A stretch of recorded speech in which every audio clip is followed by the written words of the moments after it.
আমাদের প্রভু এক, এক নবীর উম্মত, জীবন বিধান এক, ওই শিবানী কোরআন।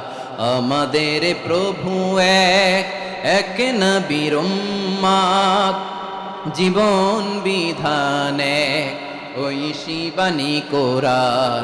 তবে কেন এক নও হে মুসলমান, এক হও করিয়া হবান। বাইতুল্লাহ এক, আওয়াজ করে বলো আমাদের বাইতুল্লাহ কয়টা? বাইতুল্লাহ এক, মদিনা শরীফ এক, উহুদ পাহাড় এক, বদরের মাঠে। একটা তো জীবন আর মরণ যে একটাই, এক সাথে মিলে মিশে একটাই প্রাণ।